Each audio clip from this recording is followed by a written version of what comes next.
Assalamualaikum warahmatullahi wabarakatuh. Hai, salam kenal. Saya Dr. Leni Mutia Marta, peserta pelatihan dasar CPNS Angkatan 39 PPSDM Regional Bukit Tinggi tahun 2021. Pada kesempatan kali ini, saya ingin mereview tentang manajemen ASN. Materi manajemen ASN akan membahas tentang konsep dan kebijakan manajemen ASN dan bagaimana kebijakan tersebut diimplementasikan di instansi pemerintah, dan termasuk di dalamnya adalah hal-hal yang harus diperhatikan agar manajemen ASN dapat mencapai tujuannya, yaitu menciptakan profesionalisme ASN.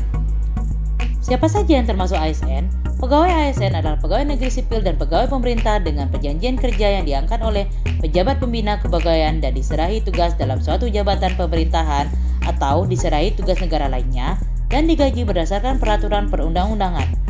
Untuk menghasilkan pegawai ASN yang profesional, memiliki nilai dasar, etika profesi, bebas dari intervensi politik, bersih dari praktik korupsi, kolusi, dan nepotisme, pengelolaan ASN diatur dalam manajemen ASN. Jenis, status, dan kedudukan ASN. Kedudukan ASN berkedudukan sebagai unsur aparatur negara. Melaksanakan kebijakan yang ditetapkan oleh pimpinan, harus bebas dari pengaruh atau intervensi golongan dan partai politik. Peran ASN. Di sini dapat kita lihat rangkuman dari peran ASN adalah sebagai berikut. Tugas ASN. Di sini dapat kita lihat 3 poin yang mewakili tugas ASN. Hak dan kewajiban ASN. Dari gambar tersebut dapat dilihat hak dan kewajiban ASN. Di sini dapat kita lihat bahwa PNS dan PMPK mempunyai hak yang berbeda namun tetap mempunyai kewajiban yang sama. Kode etik dan kode perilaku bertujuan untuk menjaga martabat dan kehormatan ASN. Fungsi kode etik ASN. 1. Sebagai pedoman panduan birokrasi publik atau aparatur sipil negara dalam menjalankan tugas dan kewenangan agar tindakannya dinilai baik. 2. Sebagai standar penilaian sifat perilaku dan tindakan. 3. Etika birokrasi penting sebagai panduan norma bagi aparat birokrasi dalam menjalankan tugas. 2. Konsep sistem merit dalam pengelolaan ASN. Sistem merit adalah kebijakan dan manajemen SDM berdasarkan kualifikasi, kompetensi, dan kinerja secara adil dan wajar, tanpa membedakan latar belakang SARA dan faktor tidak relevan lainnya. Dengan sistem merit, diharapkan orang yang tepat dapat bekerja di posisi yang tepat.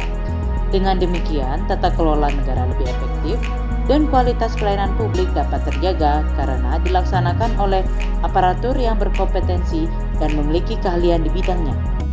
Sistem merit juga menjamin jenjang karir yang jelas dan objektif bagi para ASN karena didasarkan proses dan hasil kinerja aparatur sendiri. Seperti yang dibilang William Peter, "The right man can make a good job out of any job."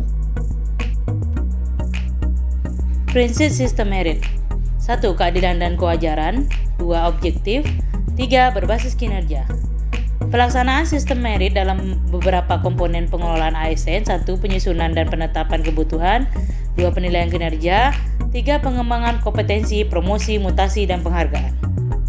Untuk menjamin terlaksananya sistem merit pada pengelolaan ASN, pemerintah mengeluarkan peraturan perundang-undangan seperti UU Nomor 5 Tahun 2014 dan PP Nomor 11 Tahun 2017 tentang manajemen pegawai negeri sipil.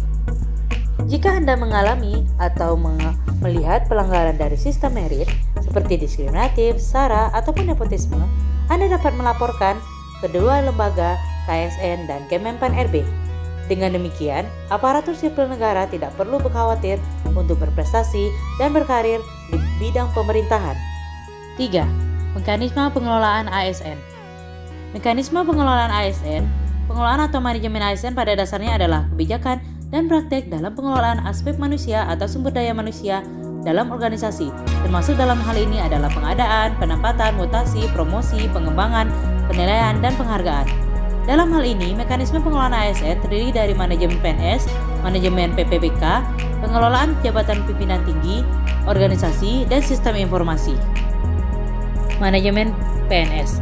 Manajemen PNS pada instansi pusat dilaksanakan oleh pemerintah pusat, sedangkan pada instansi daerah dilaksanakan oleh pemerintah daerah sesuai dengan ketentuan peraturan perundang-undangan. Berikut adalah ruang lingkup manajemen PNS.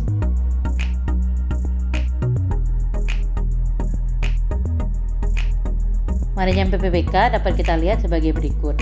mempunyai beberapa perbedaan dengan manajemen PNS. Kemudian berikut adalah pengelolaan jabatan pimpinan tinggi atau JPT.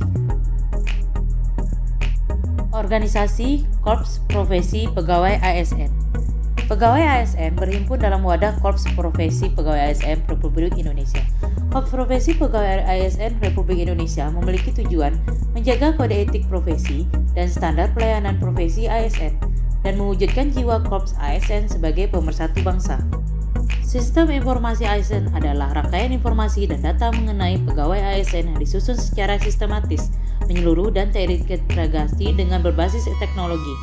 Sistem tersebut diperlukan untuk menjamin efisiensi, efektivitas, dan akurasi pengambilan keputusan dalam manajemen ASN.